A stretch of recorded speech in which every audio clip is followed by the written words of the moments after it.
먹으면서 평생 당신하고 살라고요 라고 하더라고 하는 것입니다. 이렇게 아내는 늘 자기에게 웃음의 샘물이었습니다. 서로에게 웃음을 선사한다는 것은 대단히 중요합니다. 공동체, 특히 교회 공동체에 서로를 웃게 해준다고 하는 것, 웃을 수 있는 사건을 만들어 가는 것은 참으로 중요합니다. 오늘은 너희도 가려느냐, 우리 지난 주일에 말씀 본문하고 같습니다. 좀 다른 내용으로 너희도 가려느냐, 이런 제목으로 말씀을 드리려고 합니다. 오늘날 갑자기 교통사고로 아내와 딸을 잃어버린 분이 계십니다. 그분은 제널트 시처라고 하는 분입니다. 갑자기 아내와 딸을 잃었기 때문에 상실의 아픔이 너무 크고 그 아픔이 너무 오래 갔습니다. 그래서 그가 쓴 책이 하나님 앞에서 울다. 너무너무 이해할 수가 없습니다. 하나님의 뜻, 하나님의 주권이라고 하지만은 이해할 수 없다고 고통을 호소하고 당신 앞에 그냥 운다라고 하는 자기 중심의 세계를 표현한 것입니다. 그리고 세월이 지나서 자기 자신이 성숙해 가면서 하나님의 뜻이라는 책을 내게 되는 것입니다. 영안이 열리고 듣는 귀가 열리고 깨달은 마음이 깊어지면서 모든 사건 속에 하나님의 뜻을 헤아릴 줄을 알았습니다. 그리고 또 오랜 세월이 지난 다음에 하나님의 은혜라고 하는 책을 내게 되는 것입니다. 모든 것을 돌이켜보니 정말 하나님의 은혜가 크고 특별히 하나님의 속성에 대해서 하나님의 은혜는 제한이 없다. 이런 훌륭한 말을 남기게 됩니다. 우리는 이 세상을 살면서 제한이 많죠. 딱 한 번 기회 있다. 그 기회를 놓치면 안 된다. 그리고 또 기회가 서로 갈등을 느끼다 하더라도 사무 세 번이다. 세 번째 우리는 승복해야 되고 그 다음부터 우리는 기회가 없다. 단 한 번. 이런 제한이 많은 것이죠. 그러나 그는 자기 삶을 통하여 딸을 잃고 아내를 잃어버린 깊은 상실과 고통 속에서 이해가 안 되어서 하나님 앞에 많이 울었습니다. 그런 가운데 하나님의 뜻을 발견을 하게 되고 그러나 그 뜻을 넘어서 제한 없이 우리에게 은혜를 주시는 하나님의 은혜 속에 날마다 호흡하며 살아가게 되는 것입니다. 특별히 하나님의 은혜에 대해서 우리 디모데 후서 1장 9절에 보게 되면 영원전에 그리스도 예수 안에 있는 은혜를 우리에게 주신다. 그 은혜는 과거, 현재, 미래 답이 없는, 부족함이 없는, 끝이 없는, 대상에 제약이 없는, 시간에 제한이 없는 하나님의 은혜, 놀라운 은혜. 이 복음을 깨닫게 되는 것입니다. 이 은총을 깨닫게 되는 것입니다. 오늘 본문에도 너희는 가려느냐라고 합니다. 그 은혜를 알지 못하던 이들은 다 떠나고 말았습니다. 그러나 제자들은 거룩하게 하시는 네가 하나님이신데, 은혜 주시는 분이 하나님이신데 우리가 어디를 가오를까? 이들은 이렇게 말하고 있는 것을 보게 되는 것입니다. 지난 주일에 본문 말씀을 통하여 영생의 말씀이 여기 있사오니 제자들의 입장에서 말씀을 전하였습니다. 그리고 오늘은 제자들의 입장이 아닌 떠나버린 사람들의 입장에서 말씀을 좀 상고하고자 합니다. 요한복음 6장은 우리가 너무나도 잘 아는 보리떡 5개와 물고기 2마리에 대한 기적을 영적으로 해설하고 있는 것을 보게 됩니다. 왜 이들은 떠나가 버렸습니까? 왜 이들은 예수님을 믿음의 대상으로 끝까지 지키지 못한 것입니까? 어쩌면 오늘 우리의 현실, 오늘 이 시대에 떠나버린 이들의 마음을 오늘 이 시대에서 좀 읽어보고자 하는 것입니다. 왜 그렇습니까? 육체적인 사람이었기 때문이라고 하는 것입니다. 그래서 오늘 보면 63절에도 살리는 것은 영이니 육은 무익함이라. 내가 너희에게 이루는 말이 영이요 생명이니라. 이렇게 말씀하고 있는 것을 봅니다. 주님께서 한 끼 저녁 식사를 대접한 것이 아니고 내가 너희에게 이루는 말이 말씀이 육신이 되어 오신 하나님이 영이고 생명이다. 육신은 무익하다. 근데 영으로 말씀하시는 예수님이신데 육에 속해 있다 보니까 어렵다. 이해가 안 된다. 그래서 그들은 떠났다라고 하는 것입니다. 오늘 이 시대에 우리가 깊게 생각해야 됩니다. 교회에 처음 나오는 분들이 베데스다 강야의 이들처럼 육신의 떡을 먹고 육신이 잘 됐으면 좋겠다. 이렇게 교회에 나옵니다. 처음에는 또 그렇게 나올 수가 있습니다. 그러나 계속 그렇게 머물러서는 안 되는 것이죠. 또 교회에 나오는 분들이 하나님의 힘을 덧입어서 내가 좀 출세했으면 좋겠다. 또 교회에 나오는 분들이 또 주님을 많이 따랐던 것처럼 육체의 지병, 내 이 아픔, 그것이 치유됐으면 좋겠다. 동기는 나쁜 것이 아닙니다. 그러나 우리가 분명히 기억해야 될 것은 믿음의 발전이 없이 계속 기적만 요구하고 돌을 떡으로 만들어라. 내 삶에 위험이 없도록 천군 천사들을 동원시켜서 보호해라. 천하만국의 건세를 내가 움켜쥐도록 우리의 신앙이 그래서는 안 되는 것입니다. 그렇게 시작하고 그의 영혼이 하나님을 만나지 못하면, 말씀을 하나님을 만나지 못하면 육신에서 영으로 이동하지 않게 되게 되면 이들처럼 다 떠나버리는 것입니다. 이들은 다 주님의 기적을 경험한 이들이고 기적의 떡을 먹은 이들이고 병을 고친 이들, 그런 거예요. 사랑하는 여러분, 여러분들은 과연 어떻습니까? 정말 신앙생활 하다가 육신의 문제 때문에, 사업의 문제 때문에, 또 건강의 문제 때문에 여기서 하나님의 존재에 대한 회의가 와서 세상적인 것, 현실적인 이런 문제 때문에 부딪혀서 하나님을 떠나버리는, 신앙의 동기를 잃어버리는 이들처럼 되어서는 안 된다고 하는 것입니다. 비록 교회에 나올 때는 육체적인 욕구 때문에 왔지만은 세월이 지나면서 그 동기가 영적인 것이 돼야, 하나님의 말씀을 영적으로 받아야 하나님 앞에서 영생을 맛보고 날마다 영생을 누리면서 살아갈 수 있다고 하는 것입니다. 여러분은 어느 시점에 와 있습니까?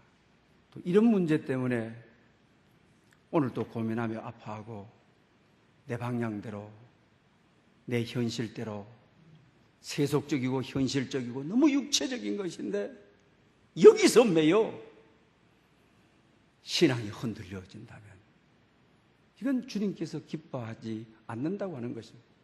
오늘 본문에 떠나간 그들과 같은 것입니다.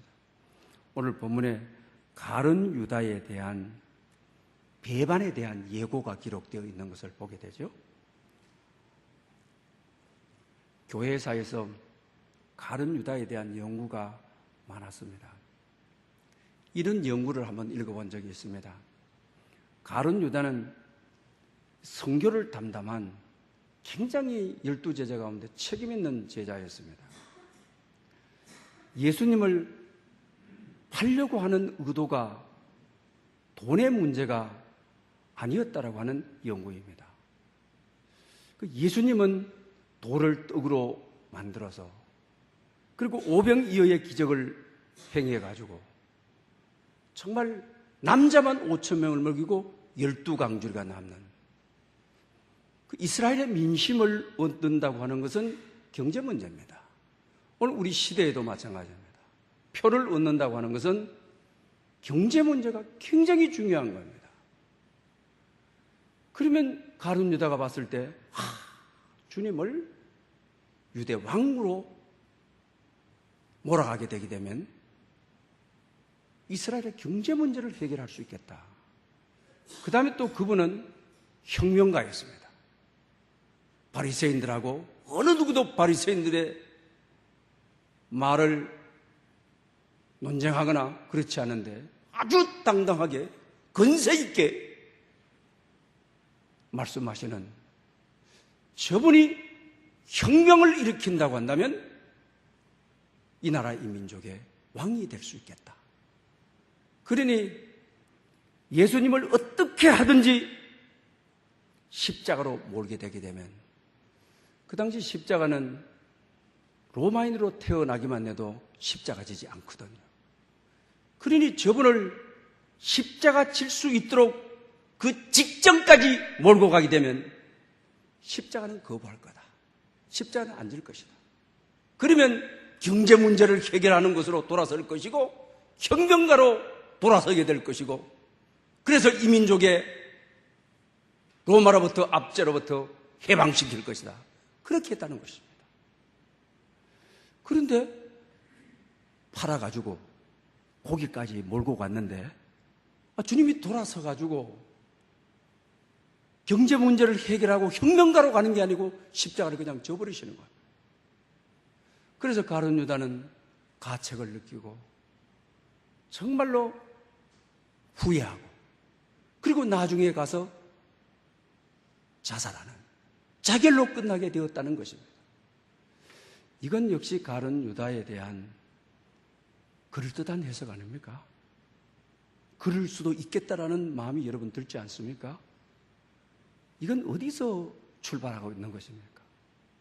결과적으로 예수님을 육체적으로 보는 것이죠. 영으로 보지 않고 있다고 하는 것입니다. 하나님과 영적 교통을 이루지 않고 있다는 것입니다. 그러니 배반할 수밖에 없고 떠날 수밖에 없다라고 하는 것입니다.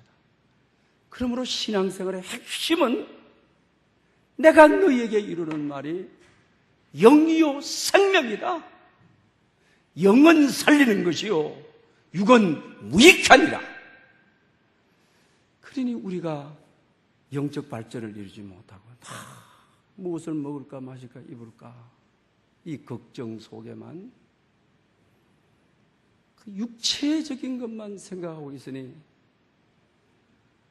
영적인 말씀을 하시는 신령한 하늘나라의 비전을 선포하시는 그분의 말이 들리지 않죠. 와닿지 않죠. 그러니 그들은 떠나버리고 가버리는 것입니다. 사랑하는 여러분, 우리 신앙생활을 하면서 어떻게 하든지 육체적인 것에서 현실적이고 세속적인 것에서 하늘나라를 바라보는 하나님의 영을 덧입어 영적인 사람이 되어야 영생에 이룰 수 있습니다. 하늘나라에 이룰 수 있다고 하는 것입니다. 정말 우리 육체는 귀한 것이죠. 우리 몸은 정말 귀한 것입니다. 여러분들 참 육체적으로 보고 현실적으로 보면 여러분 몸만큼 귀한 것이 어디 있습니까? 어떤 사건이나 어떤 일 앞에 여러분들의 일부분의 몸을 떼어줄 수는 없는 것 아닙니까? 정말 몸은 귀합니다. 육체적으로 정말 귀한 것입니다. 그러나 여러분, 우리의 호흡이 끝나는 날, 정말 우리가 숨 쉴 수 없는 날, 그때 어떻게 되는 것입니까? 영혼 없는 육체, 정말 이건 아무것도 아니지 않습니까? 그러니 아무리 존경받는 분들, 저는 전직 대통령들의 장례식을 꼼꼼하게 잘 지켜봅니다. 또 세계 여러 나라의 장례식을 보면 배울 점이 참 많습니다.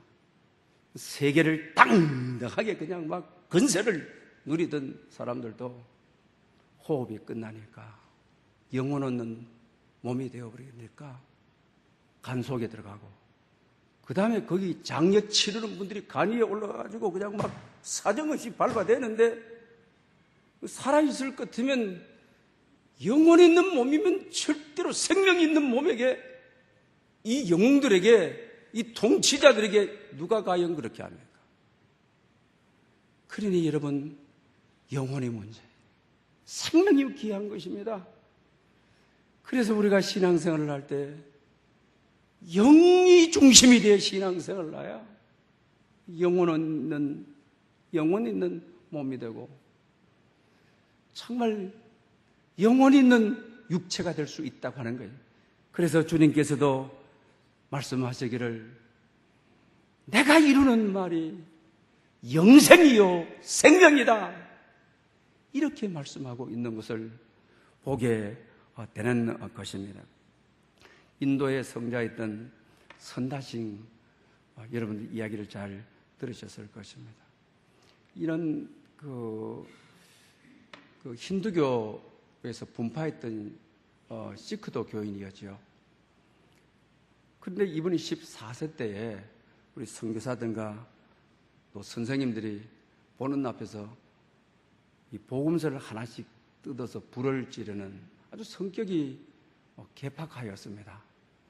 그리고 또 힌두교가 국교인 나라에서 기독교를 의지하게 되니까 마을에서 쫓겨나고 가문에서 쫓겨나고 굉장히 어려움을 많이 겪게 되어지는 것이죠. 그리고 나서 40세가 그가 되었을 때 정말 백성들의 발을 씻어주기 위해서, 그러면서 복음을 전하기 위해서 온 지역을 돌아다니게 되는 것이죠. 그러다가 어느 날 갑자기 티베트 산속으로 사라져버리는 거죠. 그러고 나서 인도 사람들이 우리 민족에게 나타난 예수님인 것인데 예수님이 없어졌다 하고 굉장한 많은 영향력을 주게 되죠. 그러다 이분이 영국을 가게 됩니다. 영국 신학 교수들에게 세 가지 질문을 받게 되는 것이죠. 당신이 힌두교에 있다가 기독교로 개종을 했는데 힌두교에 없는 기독교에 있는 것이 뭐냐? 그랬을 때 그는 예수 그리스도입니다 라고 이렇게 말을 하죠. 그 다음에 이제 두 번째로, 과연 그 예수님의 어떤 교리가 당신을 이끌어가서 개종할 수 있었느냐? 그래서 자기 자신이 나를 개종한 것은 교리가 아닙니다. 어떤 사상도 아닙니다. 예수 그리스도입니다라고 하죠. 그러니까 이 교수가 사상이 다른 것이 뭐냐, 철학이 다른 것이 뭐냐고 묻는데 계속 예수 그리스도 하니까 내 말 잘 이해하지 못하느냐라고 화를 내는 거죠. 그러면서 어떤 사상과 철학이 기독교에 있기 때문에 당신 개종했느냐 하니까 역시 예수 그리스도입니다. 이렇게 이야기를 하는 것입니다. 사랑하는 여러분, 정말 예수 그리스도, 그는 세월이 지나면 지날수록 깨달음이 달라지고 듣는 신령한 귀가 달라지고 보는 눈이 달라지고 발전을 이룬 것입니다. 여러분, 교회에 와서 육체적이고 세상 것만 가지고 오늘 또 그것 때문에 예수 믿고 그것 때문에 교회에 나오고 영적인 것으로 전혀 발전이 없다고 한다면 은혜는 우리에게 없는 것입니다. 정말 예수 그리스도는 제한이 없는 은혜를 주시는 분이고, 예수 그리스도 안에 영생이 있고, 예수 그리스도 안에 생명이 있고, 어떤 철학도 교리도 사상이 아니라 오직 예수 그리스도가 복음이요 생명이요 내 삶이라고 하는, 내 존재라고 하는 고백인 거죠. 사랑하는 여러분, 정말 우리가 여기서 물러서서는 안 된다고 하는 것입니다. 아직도 세상 것에만 너무 파묻혀. 하나님의 말씀은 진리의 말씀입니다. 영의 말씀인 것입니다.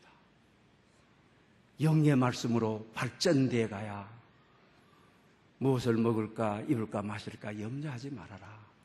이는 이방인도 구하는 것이다. 먼저 그 나라와 그 예수님께 초점을 맞추게 되면 이 모든 것을 너희에게 더하시리라고 하는, 육체적인 삶에서 영적인 삶으로 빨리 도약이 이루어져야 세상 것 때문에 아파하다가, 세상 것 때문에 너무 힘들어 하다가 교회를 떠나거나 주님을 떠나는 그런 일들을 우리가 많이 보지 않습니까? 그런 일이 없도록 성령의 기름 부으심이 있어서 영적인 발전이 있는, 영적인 도약이 있는, 영안이 열리는 여러분 될 수 있기를 축복합니다.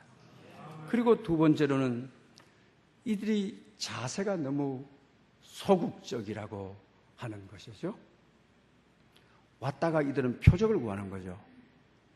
또 뭐 표적을 통하여 뭐 얻어먹을 것 없는가라고. 오병이어의 기적을 통해서 따라왔던 사람들이니까. 주님은 하늘에서 내려온 떡이다. 영적으로 막 설명을 하니까 빨리 너무 쉽게 포기해버리고 아주 소극적으로 생각하고 이들은 가버렸다라고 하는 사실입니다. 정말 이럴 때 여러분 중요한 것입니다. 육체적인 응답이 없었다. 현실적인 응답이 없었다. 건강의 응답이 없었다. 또 세속적인 것에 응답이 없었다. 이때 그냥 소극적으로 에라이 떠나버리자. 가버려야 되겠다. 이거는 얼마나 위험한 일인지 정말 적극적이어야 합니다. 육체적인 것이 이루어지지 않아도 주님께 있어야만 되는 것입니다. 왜 그렇습니까? 구원은 주님께만 있는 것입니다. 떠나면 죽음인 것입니다. 버림받습니다. 적극적으로 주님만에 있어야 주님만이 우리를 구원하시는 것입니다. 이 문제는 영생의 문제인 것입니다. 죽느냐 사느냐 하는 문제인 것입니다. 뒤로 돌아서는 안 될 문제라고 하는 것입니다. 그러므로 이들의 소극적인 자세, 여러분은 어떻습니까? 우리는 영생을 위해서 믿는데 육체가 좀 아프다, 내가 원하는 방향으로 안 간다, 내가 생각했던 방향으로 안 간다. 오늘 이들처럼 육체적인 것만 요구하다가 그것이 이루어지지 않으니 주님을 떠나버리는, 여러분은 이 와중에 있지 않습니까? 이 생각이 여러분의 마음과 생각을 지배하고 있지는 않습니까? 어서 좋게 여러분의 삶을 영적으로 도약을 했을 때 하나님의 은혜가 임합니다. 복음이 임하는 것이, 말씀이 임하여 여러분의 삶을 역사하게 되는 것입니다. 요새 기독교를 비판하는 분들이 많습니다. 물론 우리가 비판을 많이 들어야만 되죠. 바른 소리는 듣고 우리가 권쳐야만 됩니다. 그러나 이분들이 대부분 성경을 얼마나 읽었습니까? 교회를 얼마나 압니까? 라고 하면 성경을 한 번도 안 읽었다. 여러분, 성경을 한 번도 안 읽고 하나님의 존재를 다 이해하고 교회를 이해한다고 한다면 그것이 정말 교회고 참 하나님이라고 말할 수가 여러분 그게 있겠습니까? 정말 비판을 하려면 성경을 알아가지고 좀 적극적으로 이래야 되는 거죠. 그런 분들은 적극적으로 하나님을 의지했던 분들은 반대하기 위해서 가다가 진리에 사로잡혀 버렸어요. 예수님을 만나게 되는 거죠. 다메섹 도상에 바울이 예수 믿는 사람 체포하러 갔다가 그냥 주님의 손에 붙들려 가지고 이방의 사도가 되어버리는 것입니다. 어렵다고 해서 틀리는 것이 아닙니다. 어렵다고 해서 아닌 것이 아닙니다. 어렵다고 해서 불가능한 것이 아닙니다. 신앙생활을 하다가 어려움에 직면하게 되면 육체적이고 현실적인 것에 어려움에 직면하게 되게 되면 하나님이 아닌 게 아닙니다. 하나님이 틀린 게 아닙니다. 영생이 불가능한 것이 아닌 것입니다. 어려운 것은 세월이 지나면, 나이가 들면 영적 경륜이 높아지고 성경에 대한 이해의 깊이가 들어지면 얼마나 쉬워지는, 그때 어려웠던 것들이 얼마나 쉬워지는 걸 우리가 잘 아는, 믿음으로 인내해야 되는 것입니다. 어느 수학 선생님이 어려운 수학 문제를 내놓고 이 문제는 어렵다, 그러나 포기하지 말고 깊게 생각하게 되면 지금까지 배운 원리를 잘 적용하면 반드시 풀 수 있다. 1시간 후에 내가 올 테니까 문제를 풀려고 했습니다. 제일 처음에는 사람들이 열심히 그냥 풉니다. 그러다 어떤 학생들은 야, 이 문제 너무 어렵다, 배우지 않았다 하고 시험지 덮어버리고 나갑니다. 또 어떤 학생들은 야, 문제가 틀렸다, 지금까지 배운 범위 안에서 이런 문제는 선생님이 틀리게 낸 거다, 그러고 가버립니다. 그리고 또 남아있던 이들도 다 동의하게 됩니다. 이건 우리가 풀 수 없는 문제고 문제가 틀렸다. 몇몇 학생만 남아서 선생님께서 어려운 문제라고 했고 지금까지 배운 원리를 잘 적용하게 되면 풀 수 있겠다. 그 어려움을 풀기 위해서 굉장히 각고의 끝에 모든 아는 지식을 동원해서 문제를 풀었습니다. 그때 그들의 기쁨과 한의가 얼마나 큰 것입니까? 진리의 문제도 마찬가지입니다. 사순절기아랍니다. 정말 우리가 이해가 안 되는 거, 풀 수 없는 문제라고 생각하는 거, 갈 수 없는 길이라고 생각하는 거, 예수님의 십자가. 로마인으로 태어나게 되게 되면 십자가를 지지도 않는데, 아무리 죄인이라도 십자가 지지 않는데 힘없이 로마 군인에게 붙들려 가가지고 처형당한 예수 그리스도, 우리를 구원하신다? 그 시대에 이해가 안 되는 거예요. 풀 수 없는 문제, 갈 수 없는 길이. 사랑하는 여러분, 이 길이 가기 힘들어도, 풀기 힘들어도 풀리지 않는 것이 아닙니다. 갈 수 없는 길이 아닌 것입니다. 예수님이 십자가에서 처형당한 것은 내 죄를 담당하시기 위해서, 그렇게 형벌 받으신 것은 내가 받아야 될 형벌을 받으신 거예요. 이것은 영적인 것을 전제로 하는 것입니다. 성령님을 전제로 하는 것입니다. 영의 눈이 열려야 되는 것입니다. 영의 귀가 열려야 되는 것입니다. 영의 마음이 열려야만 가능한 것입니다. 그러므로 여러분, 그 길이 좁은 길이지만은 갈 수 있는 길.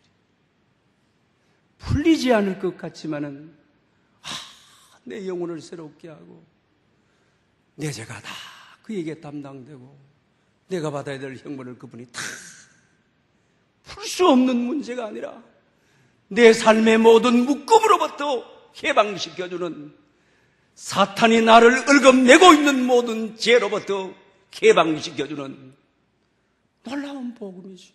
놀라운 은총이죠. 사순절을 맞이하여 십자가가 이해되어야 합니다. 이해되지 않는 길이라도, 이 길이 어려워도 이게 이해가 되어야, 영적으로 이걸 받아들여야 우리가 주님을 떠나지 않고 진리 속에 우리가 붙들림 받을 수 있다고 하는 것입니다. 저는, 여러분들은 어떻습니까? 저는 마태복음 1장을 읽을 때 저는 기독교 중학교 고등학교를 나왔습니다. 굉장히 시험이 많이 들었습니다. 뭘 낳고 그건 괜찮아요. 결혼해서 살면 낳고 해야죠. 역사를 통하여 예수님의 족보 가운데. 근데 저는 6절에 다윗은 우리아의 아내에서 솔로몬을 낳고, 그냥 다윗이 솔로몬을 낳은 것은 이해돼요. 자기 아내, 자기 부인이 아니고 우리아의 아내에서. 그 당시는 유교 문화가 우리가 얼마나, 이건 한국 문화에서 있어서 안 되죠. 이거 진짜 이거는 또 그 우리아는 자기 수하에 있는 우국 충신이죠. 전쟁에 나가서 왕을 대신하여 싸우는데 다른 여자도 아니고 우리아의 아내에서, 자기 아내에서 솔로몬 나왔으면 이거 아멘이죠. 이해가 다 되죠. 어린 나이에 저는 너무너무 힘들었습니다. 덮어버리고 싶었습니다. 다시는 안 읽고 싶었습니다. 그러나 세월이 지나고 성경을 여러 번 읽고 그러면서 시편의 다윗의 참회로 53편을 중심해서 정말 하나님 앞에 회개하죠. 내 눈물이 나의 침상을 띄웁니다. 내 뼈가 흔들립니다. 뼈가 아픕니다. 정말 은혜는, 복음은 제한이 없는, 제약이 없는 이 죄인에게 그 회개의 자리에 은혜를 주셔서 지혜의 왕 솔로몬이 오셨다. 이거는 엄청난 복음이고 내 삶의 동력이고 내 삶의 능력이고, 때로 우리가 넘어졌을 때에 그것 때문에 인생이 끝나는 것이 아니라 정말 다윗이 우리아의 아내에서 모든 죄인에게 제약 없이, 의의 기준이 아니라 제한 없이 이 많은 복음, 이 많은 은혜, 그 자리에 회개하면 천국이 오는, 회개하면 하나님의 나라가 도래하는, 회개하면 하늘의 복음이 우리를 덧입는 엄청난 진리를 깨달고 자유했습니다. 이들이 주님께 왔을 때 어렵다, 십자가가 어렵고 말씀이 어렵고, 그러나 이 어려운 문제는 조금 성장하면 믿음의 진보가 성령으로 움직이게 되게 되면 이건 은혜입니다. 축복입니다. 하나님의 능력을 덧입게 된다라고 하는 사실입니다. 그러면서 마지막으로 오늘 본문에 61절에 그러죠. 이 말이 너희에게 걸림이 되느냐. 영적인 말씀을 하니까 이 말이 너희에게 걸림이 되느냐. 사랑하는 여러분, 우리 신앙생활 하면서 이 말씀을 오늘 잘 마음에 담기를 바랍니다. 신앙생활을 하면서 말씀이 걸림이 돼가지고, 말씀이 시험이 돼가지고, 야, 저 말씀 오늘 나를 두고 하네, 나를 치네, 나를 때리네, 나를 발래, 이 말씀이 너에게 걸림이 되느냐. 그래서 그들은 영적으로 받지 않고 하나님의 말씀으로 받지 않고 인간 예수의 말로 생각하니까 걸림이 되죠. 신앙생활을 하다가 때로 시험이 옵니다. 걸림이 있습니다. 여러분, 넘어지면은 안 됩니다. 넘어지면 버려지는 것입니다. 넘어지면 구원을 얻지를 못하는 겁니다. 패스 오버 해야 되는 겁니다. 넘어서는 것입니다. 그런 시험 아무렇지도 않습니다. 영적으로 생각하는 것입니다. 하나님의 말씀으로 받는 것입니다. 패스 오버합니다. 그러면 내가 너에게 이르는 말이 영이다. 내가 너에게 이르는 말이 생명이다. 정말 생명의 백성으로 살아갈 수 있습니다. 은혜의 백성으로 살아갈 수 있습니다. 우리 성경 통독 운동을 새벽마다 하고 있습니다. 작년에 읽을 때와 금년에 읽을 때 많은 깨달음이 다를 것입니다. 작년에는 넘어졌지만 금년에는 넘어설 것입니다. 세월이 지나 은혜의 사람, 복음의 사람, 너희도 가르느냐 했을 때 주님이 우리에게 은혜를 주시는데, 생명이 주님이 있는데, 내 삶의 본체와 존재가 주님 앞에 있는데 내가 어디를 가오를까? 이런 훌륭한 신앙인이 되어 하늘과 땅의 건설을 움직이는 여러분 될 수 있기를 축복합니다. 할렐루야. 영광 받으시기에 합당하신 주님, 오늘 저희들을 불러주시고 오늘 이 세상의 것으로 말미암아 흔들릴 때 주저앉아 있을